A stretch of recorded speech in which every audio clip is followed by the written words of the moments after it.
Hi, at Engineering 5.0, we're all about getting more done with a smaller team. Today's engineers need to be adaptable and versatile.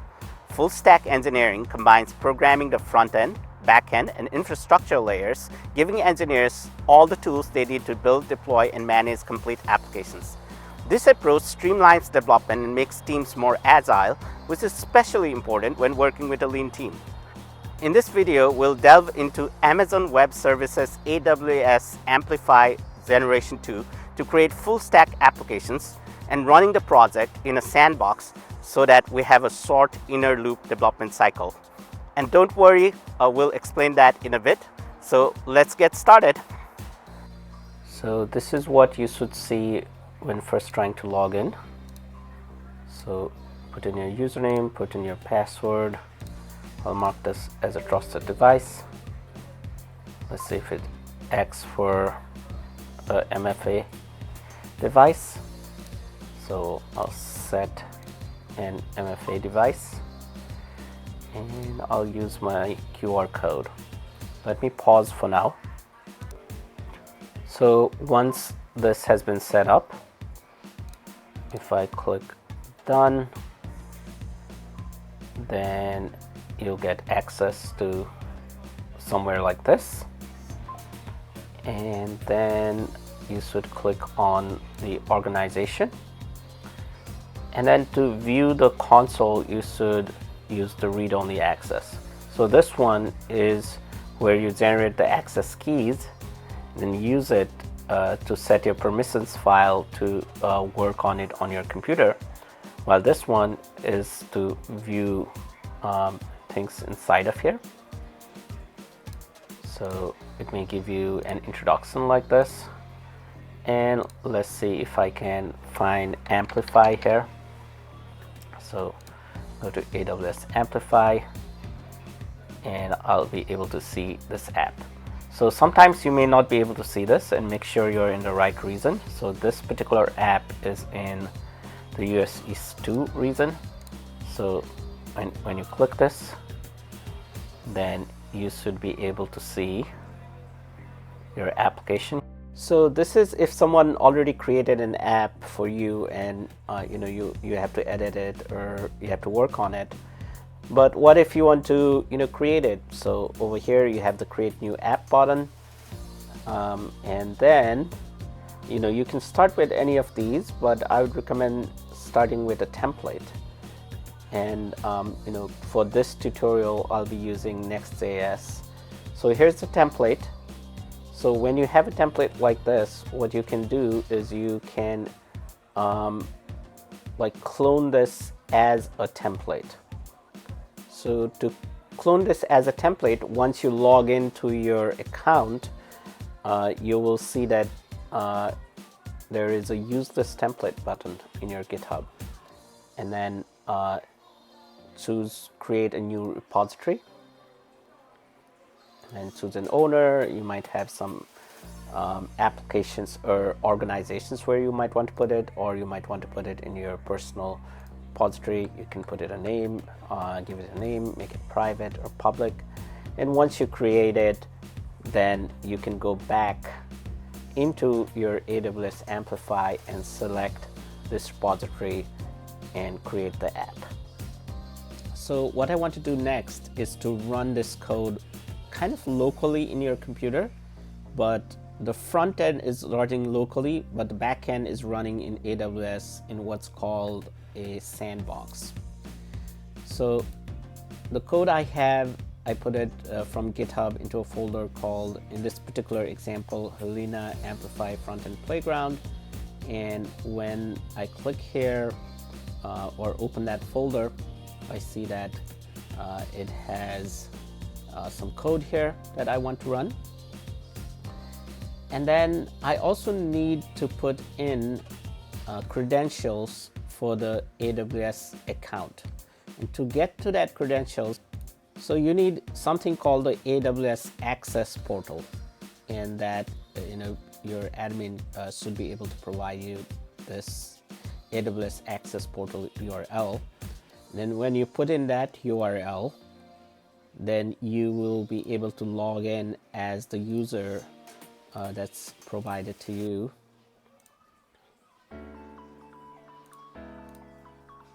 So when you log in, you will see an organization, and then you will need the access key for your backend deploy thing. So you'll need the access key for your Amplify backend deploy. So you'll need the access key for your Amplify backend deploy permissions.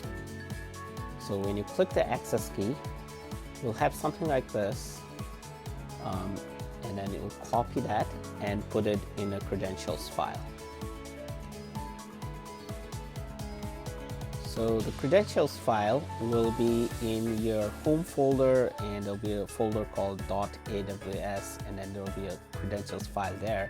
And if it's not there, then you should create one.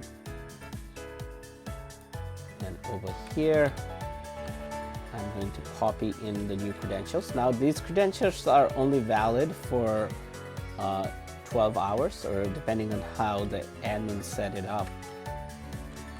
The maximum they're valid is for 12 hours. So every 12 hours you'll need to go log in there and create these new credentials. And then you can give it a name that you recognize if you have multiple credentials. In this case, I called it RenAI Amplify Backend Deploy Full Access. And then you also, I found that you also need this reason here, otherwise I was getting errors. And this reason should match the reason in which your app resides. Now that we've set up the credentials, what we want to do is to go to the right folder. In this case, I'm in this folder called Amplify Frontend Playground, and go to the right branch in your GitHub setup. So once you are here, you'll see that you have this thing called app. You might or might not have the node modules when you first started, and you will have something called package.json. So you will need to first install it, npm install, and then it'll create any things that are needed. For this demo, I won't be working on fixing these vulnerabilities, but after this, what you do is you do the npx sandbox. So the exact command, npx sandbox, the exact command is where I'll also provide the profile. Now this is documented in the AWS Amplify. If you search for AWS Amplify Gen 2 Sandbox, so this is documented here, but I found that I needed to do things a little bit differently, but you can also follow this, or I needed to add some more things to it to get it to run. So you see that the next step to do is npx sandbox. So to npx sandbox, and before that, if I go to my AWS Amplify, look at my app, and let's go to manage sandboxes. So you see that there are no sandboxes currently. And then once I run this, if this is successful, then it might take a little bit. I think it's using my name because I'm using my credentials.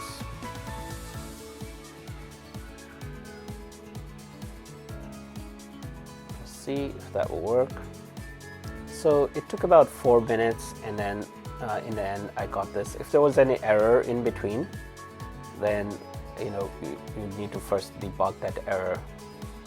And looks like I have the sandbox up and running, and if I go back to my console here, you can see that the sandbox is now deployed. So once I have that sandbox, Initially it took us 5 minutes or to do this, but each time you change it, it should not take that long. And also, most of the time you're working on the front end, and the front end is deployed locally. So let me create a new tab here, and to kind of run the front end, what you do is npm run. You might need to do this run build one time. Let's see if I can do run start just like that and it'll work or not. Looks like this time it worked with just the run start, but sometimes you might need to do that run build if that does work. And let's see if I run that here, then looks like I do have something here, but it's not up to date. So this is actually not the code that I'm looking at. So I realize now that I do have to do run build. This should most of the time happen automatically, but it's not perfect yet. So let's do run build. And you'll see that this one, now if I refresh, because it's not running, it will say there's no such site. But once it's built,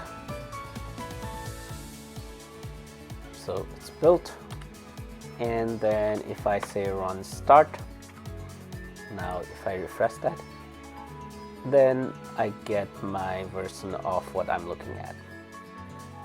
So the next step is to develop some components here, maybe create a chat bot or something like that.